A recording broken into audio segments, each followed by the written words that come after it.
All right. Hello, everyone, and welcome to today's basic Hebrew lesson on this 11th day of September 2022. When we met last week, we were starting to talk about Hebrew verbs. And we had discussed a little bit that Hebrew verbs function a little bit differently than English verbs, whereas English verbs especially focus on tense, voice, mood, person, and number. Hebrew verbs have a set of different components involved. So, for instance, when we're looking at the components of Hebrew verbs, we are especially interested in noting the stem of the action. And the stem, of course, is referring to the type of action. As we saw last week, there are 7 different Hebrew stems, different Hebrew types of action. And so we have, for instance, the cow, which is the basic action, the nifal, which is the passive of the cow, meaning that the subject is receiving instead of doing the action. So, good distinction then between the cal and the nifal then. Cal, basic action, I walked the dog. Nifal, the passive of the cal, so passive of that basic action, the dog was walked by me. Then we come on down to the piel, intensive action.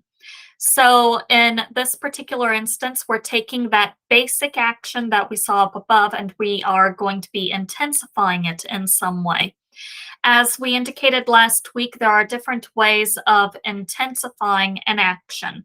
I can intensify an action in terms of degree. So thus I may have a basic knock, but then I can have a louder and thus more intensive knock. So the second would, of course, be the more intense there. Then I can also intensify an action by repeating it.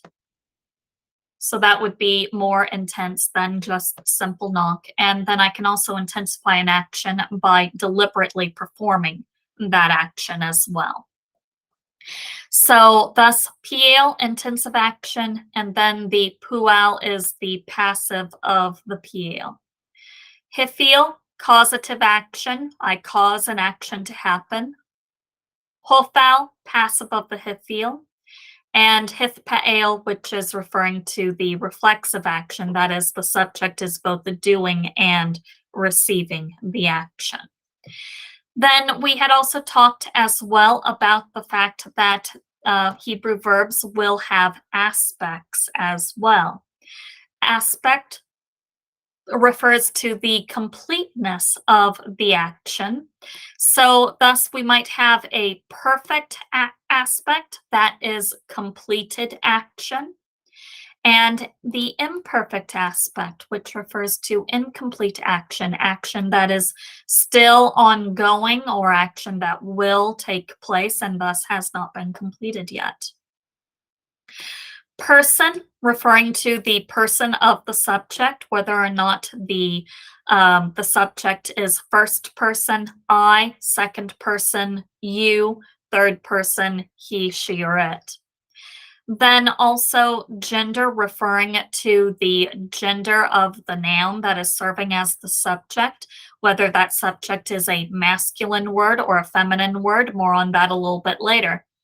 And then also number, referring to the number of the subject, whether you have a single entity doing the action or more than one entity doing the action, so singular or plural. So these are then the components of Hebrew verbs: stem, aspect, person, gender, and number. And that is what we're going to be looking at when we take a look at Hebrew verbs and we're wanting to find out what exactly it is doing in the clause. Now, another thing at this particular point that I would like to bring up here. So we had also taken a look a little bit at the paradigm for the cal perfect and the cal imperfect. So the cal, that's basic action, perfect, completed action. And then over here we have the imperfect, which will be incomplete action. One of the things that you will notice as we are taking a look at this, especially, is that the forms of the cal perfect and the cal imperfect change according to the identity of the subject of the verb. So, thus, if I have a subject that is third masculine singular, he, then I'm going to have underneath the first letter of the verb that commates, and then underneath the second letter, I'm going to have the pathac. But then when we come to the third feminine singular, now we're no longer having a verb that is pointed with a. Instead, what I have in this instance is the pointing a. So we have that method holding the first syllable open, vocal schwa with that ending there. And so that is how that verb is going to be formed. Second masculine singular, again, I'm going to have the form ata here. And so thus, in this instance, this would be the form that the second masculine singular, so a you that happens to be a masculine noun, would be that form ata. Second feminine singular, at. First common singular, ati. Third common plural, u. Second masculine plural, iatem.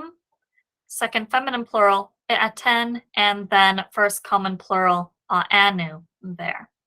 And so those are going to be the forms. You notice especially that the pronouns for the subject, for the cal perfect, in essence, they are at the end of the verb. They're attached to the end of the verb.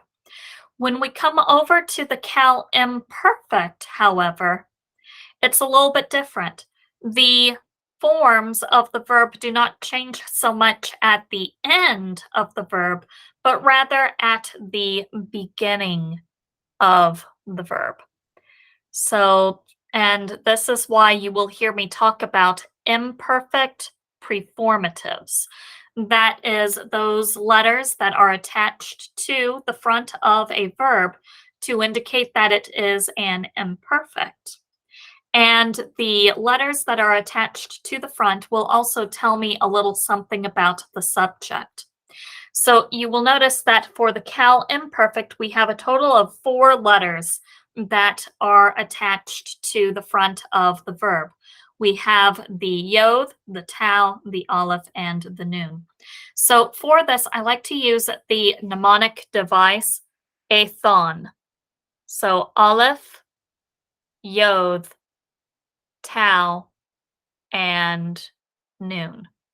And this provides a good mnemonic device for working through these imperfect performatives. The aleph, you'll notice that the aleph only occurs one time on our list, and that is with the first common singular. So first common singular here. The nun also only occurs one time on our list, and that is going to be the first common plural. The yod occurs twice on our list, third masculine singular, and then also third masculine plural. And then the tau goes with everything else. And so thus that would be the second masculine singular and plural, the second feminine singular and plural, and then also the third feminine singular and plural. So basically, if you capture this picture in your mind, it will help you to identify the subject of the verb that you're dealing with when it is in the imperfect aspect. So athon, you have the first commons on either side and then everything else in between. So the aleph signifies first common singular, the noon signifies first common plural, the yod signifies third masculine singular and plural, and the tal signifies second masculine singular and plural, second feminine singular and plural, and third feminine singular and plural. And so, more specifically, then, the forms of those verbs that we're looking at: cal imperfect, third masculine singular, yo, ti-o, ti-o, ti-i, e-o, yi-u, te-ona, ti-u, te-ona, and ni-o.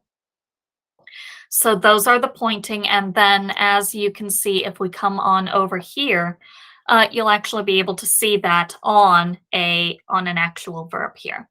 So here we have katal, he killed, katala, she killed, katalta, you killed, katalta, which would be you, feminine singular, killed. So, and then we have katalti, I killed, katlu, they killed, kataltem, you, plural, killed, katalten, you, plural, killed, and then katalnu, we killed. And so you can see what has happened here. We have the same triliteral root throughout all of these forms, the kof, teth, and lameth. So that form remains the same, and that carries the meaning of the verb, in this case, kill. And then the pointing that occurs with the verb tells me the person, gender, and number of the subject. And same thing here when we come on down to the imperfect. Yiktol, he will kill. Tiktol, she will kill. Tiktol, you will kill. And then we have tiktli, you will kill. Ektol, I will kill. Yiktlu, they will kill. Tiktolna, they will kill. Tiktlu, you will kill. And that's the plural there. Tiktolna, you will kill, and niktol, we will kill. So again, as we go through this, we have that same triliteral root for the verb, the kof, teth, lameth, which carries the meaning of the verb. That is that idea of kill. And then the imperfect performative and the other pointing tells me the nature of the subject, if it's third masculine singular, second, first, and all of that. So that is what we're looking at here in that. This now means that we have enough to go on to take a look at Genesis 1 through 5 here. Last week, when we were taking a look at Genesis 1 through 5, we had identified the verbs in the English text. And so we had seen created, was, moved, let be, was, saw, was, divided, called, and were. So all of those are going to be verbs in the English text. And for most of these, there is a corresponding verb in the Hebrew text. Some of them, the KJV translators added the verb that is completely understood from the Hebrew, but is not explicitly stated. We'll look at that. So, for instance, here in Genesis 1:1, in the beginning, God created the heaven and the earth. So, we've noticed that our verb here is, in fact, created. Well, in Genesis 1:1, you can see I've double underlined a particular word that is going to be the Beth. Let's see if we can make that a little bit. There we go. So we have the Beth pointed with the Kamates, Resh pointed with the Kamates, and then the Aleph. And so this would then be the verb bara. Now, if I come on over here to this vocabulary list that I have, you'll be able to see that we do in fact have this verb bara, as he created, and as the dean indicated when he was walking through Genesis 1 through 5, this idea of bara to create does not mean to create out of nothing, but it means the idea of to bring something into existence that did not previously exist. So, this is the word that we are looking at. Now, because it is a verb, that means I'm going to want to identify what were those components again. The stem, aspect, person, gender, and number. So first of all, I want to identify the stem. Now, we've not talked yet about the diagnostics for the stems, but you already know them because you know the names of those stems. So we have those stems were again cal, nifal, peel, pual, hifil, hofal, and hifpael. So, what the Hebrew grammarians did, they went ahead and they took a Hebrew verb, in this case, pa'al. You can see the pei, ayin, and lamed in all of these names here in the transliteration of the Hebrew. And then they went ahead and added the diagnostics of each stem to that particular verb to indicate this is how you identify the stem. So cal, the cal stem is also referred to as the pa'al stem. And as you can see, looking at this, there's nothing that has been added to the triliteral root.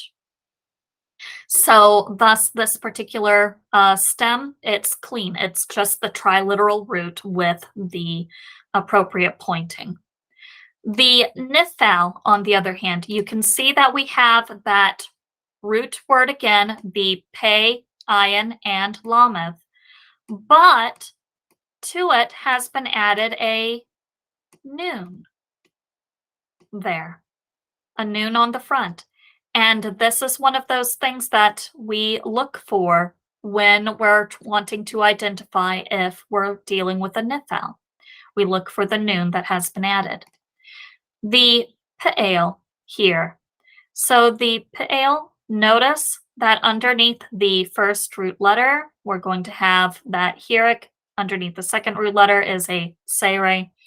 Now, another thing that is diagnostic that will help you to identify the PL and the PUAL stems is that ordinarily there would be a Dagesh forte in the middle root letter. So that dot that we were talking about a couple of weeks ago, that Dagesh forte, which doubles the letter that it appears in. But you don't see that in the name Pa'al and Pu'al here because of the fact that these middle letters are ions, and ions are gutturals. And that means then that these letters, being gutturals, they cannot take the Dagesh forte. And so for that reason, we do not have the Dagesh forte in the name. But just remember, if you see a Dagesh forte in the middle root letter of a verb, chances are good that you're dealing with either the PL or the PUAL stem. But notice as well the difference between the PL and the PUAL. Underneath the first root letter here for the name Pu'al, we have a kibbutz. U-class vowels, especially kibbutz, shuriks, have a tendency to indicate passivity. And that is exactly what this is indicating here. And so that is why we have that U-class vowel there on the Pu'al. The hifil, notice once again, we have that same triliteral root, but what has been added to it is the hey. And that hey is diagnostic for hifil verbs. Hofal, again, you can see that you have that triliteral root, the pei, ayin, lameth, but what has been added is the hey with a kametz hatuf here. So this is that kametz hatuf, that short O. And I know that because of the fact that we're dealing with a closed unaccented syllable. So closed unaccented syllables, short vowels. And then hifpa'al. You can see once again we have that pay, ayin, lameth, triliteral root, and what has been added is a prefixed pith. So that gets us into the ballpark of what stem we're dealing with. And as you can see from our verb bara, we don't have a prefixed noon. We don't have a prefixed hey, we don't have a prefixed tith, and we also do not have a dagesh forte in the middle root letter. This is just the triliteral root of the verb. In other words, this is the basic stem. So this is again going to be that.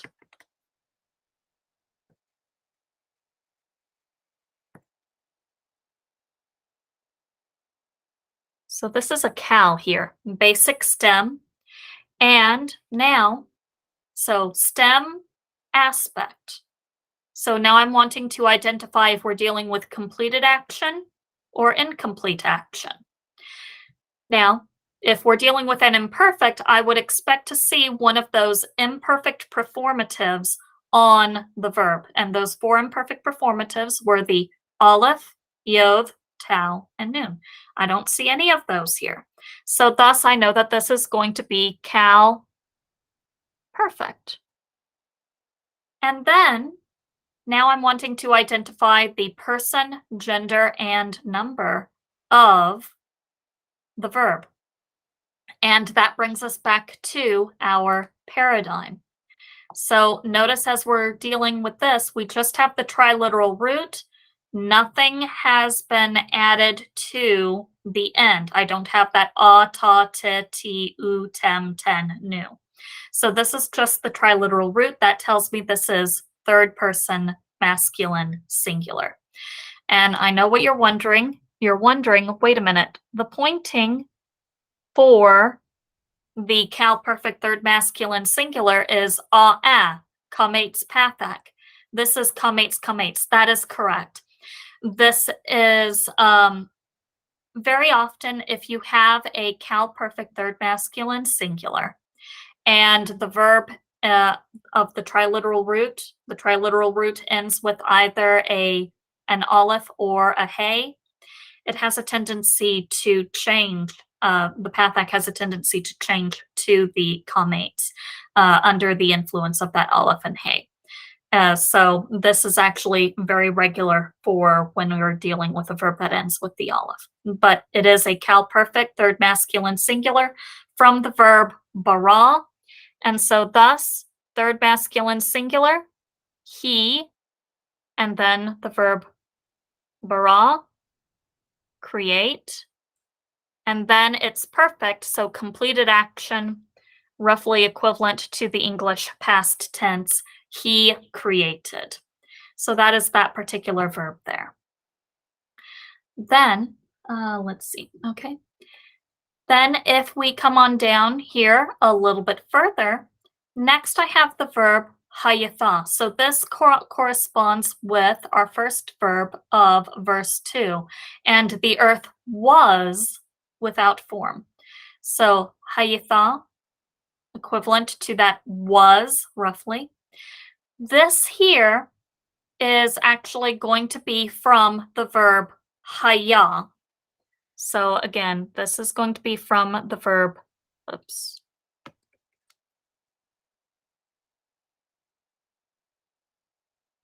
haya, which is, if we were to come on over to our vocabulary list here, you would see this would be, in fact, the idea of, yeah, there it is, haya, he existed. So again, as I look at this, I can see the correspondence between the hey, the yod, and the hey here. The tau here corresponds with the hey. It's there's a little bit of a relationship between those two letters. And so thus, this is the triliteral root. Nothing has been added to it, as in we don't have the hey of the hifil, the noon of the nithal, the hith of the hith pa'el, and I also do not have a dagesh forte in the middle root letter, that is the yod here. So this then, our stem would again be that idea of the cow. And I don't have any of the imperfect performatives, the aleph, yod, tau, nun on the front. So this is again perfect. And then I see this ah ending. Well, that corresponds very nicely with this third feminine singular, ah. So that is exactly what this is. This is going to be that cow, perfect, third feminine singular. So thus, she existed. So third feminine singular, she. The verb haya, exist, and it's perfect, roughly equivalent to the English past tense, existed. Now, this is a good point to bring something up about gender in Hebrew. In English, when we are dealing with gender, we have a tendency to think male human being, female human being, or male animal, female animal. Hebrew is not dealing with gender in Hebrew does not refer to biological gender like gender in English does. Instead, what it refers to is the pattern of endings that a particular noun follows. And in this instance, the subject over here, eretz, which is earth, is a feminine noun because of the fact that it follows the feminine pattern of noun endings, and we'll go over those endings here in a few weeks. But just bear that in mind when we're talking about gender in Hebrew, we're not talking about biological gender, we're talking about grammatical gender, that is the pattern of endings that a particular noun follows. So that is haya there. And then, now, coming on down, so we have another verb in verse 2 in the English text, was here. But you'll notice that that particular word is italicized in English, which means that the KJV translators went ahead and put it in there for the ease of English speakers. Now, the was is perfectly understood in the Hebrew text. Hebrew, like other languages, has a tendency to elide verbs of existence, being verbs, when they are perfectly understood. And so that is what has happened there. And then we come to this word here, moved. The KJV translators translated this as a finite verb, but you will notice when we're looking at this particular word here, mirachefeth. So let's see. We said that most Hebrew words are built off of 3 letters. This one has a total of 5, so something has been added. So rachaf, this is going to be the root. And then we have a mem added to the front. Now, when we were talking about the verb diagnostics, I did not talk about a mem being added. That is because for finite verbs, mems are not added to verbs. This here is actually what we would call a participle, and I'm just introducing this term here at this point.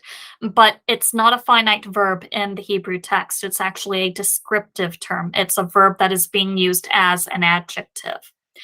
And the mem here, especially pointed with this vocal schwa, is indicative of the piel stem, that is intensive action. So this here then, merachefeth, this is a piel, intensive action, that is describing what the Spirit of God was doing. And the verb rachaf, this is back and forth motion, but you add the piel to it, and now it is intensive back and forth motion. So thus, in that way, that's why we would say imparting intensive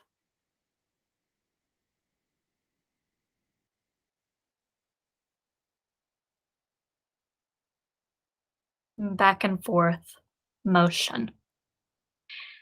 This is an illustration of why it is important to know the different stems in Hebrew, because knowing the different stems, it has an effect on the way that the text is understood.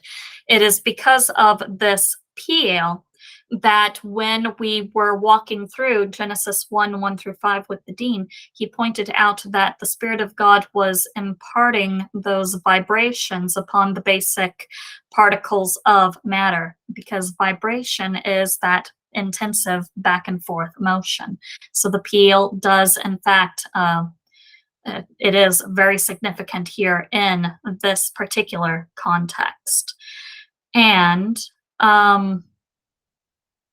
okay, I don't want to go any further into into the other verbs here in Genesis 1 1 through 5 at this point, but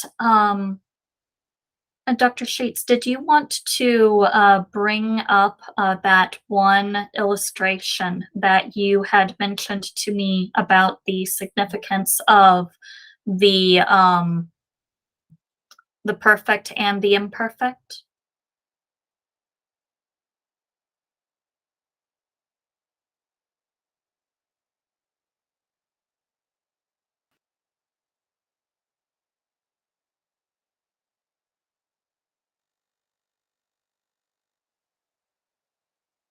Were you wanting to do that at this point, sir?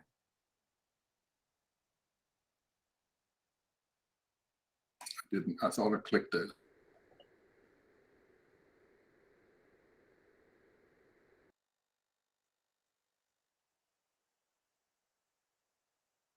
Oh. Looks like you froze there.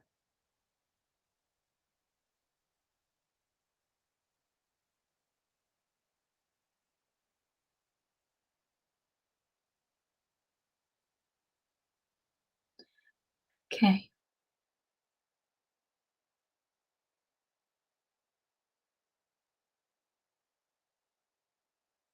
Mm.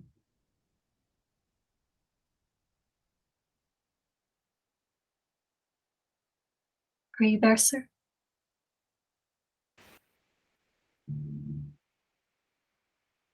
Okay. Looks like he's frozen a moment there. That's all right.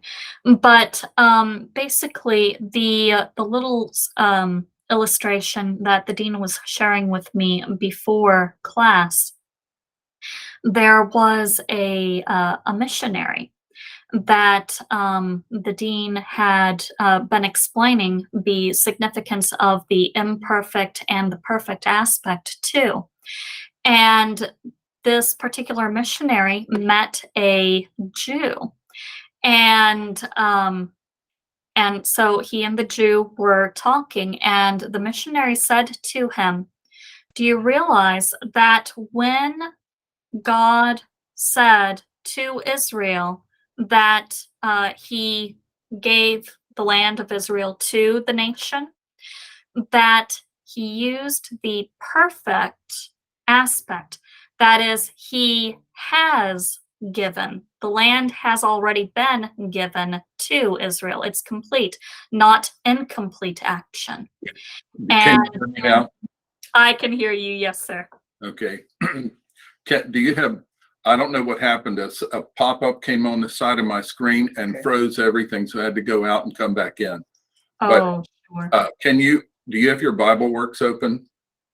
I do not, but I can pull it open real quick here. Okay. And then go to Genesis 15:18. All right. Genesis 15:18.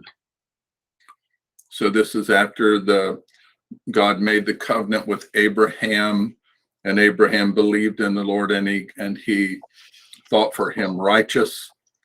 And then if you go to 15:18, and you can see in 15:18 where this is where the Lord said, in the same day, the Lord made a covenant with Abram, saying, "Unto thy seed," and you notice the wording, "have I given this land."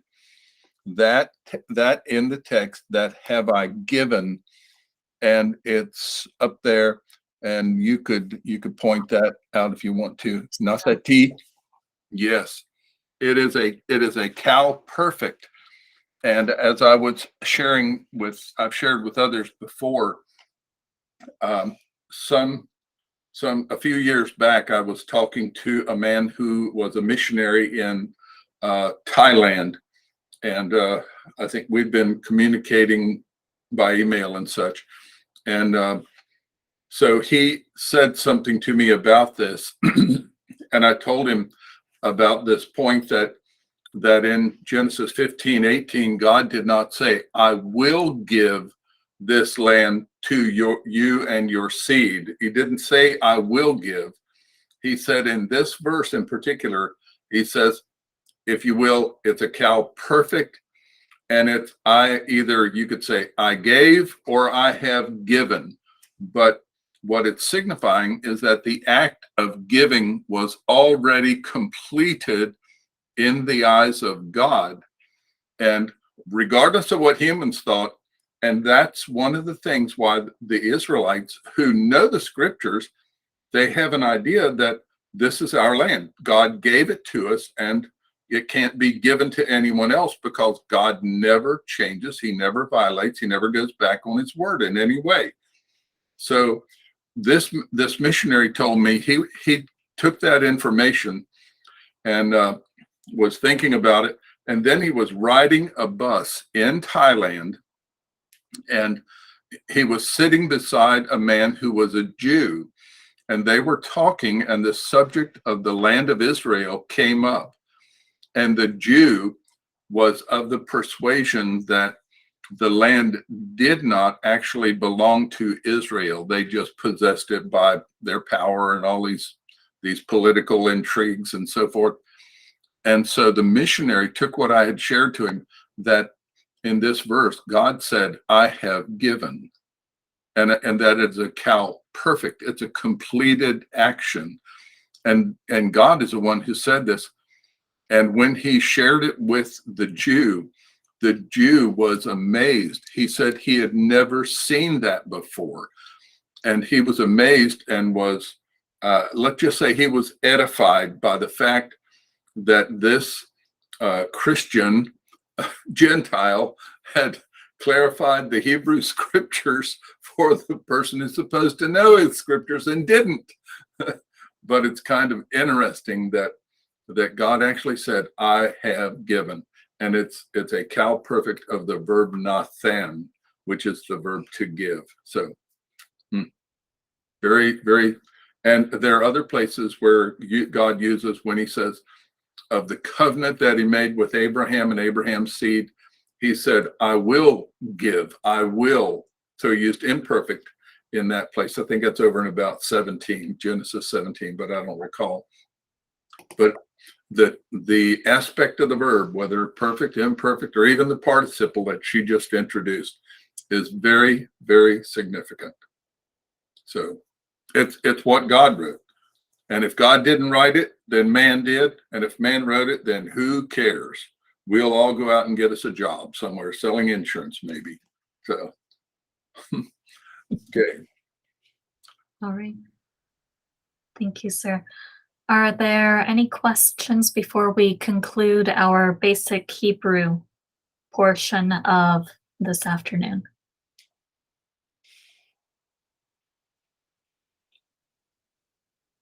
All right. Very good. I will go ahead and stop our recording, and we'll take a little bit of a break and then come back and get into Genesis.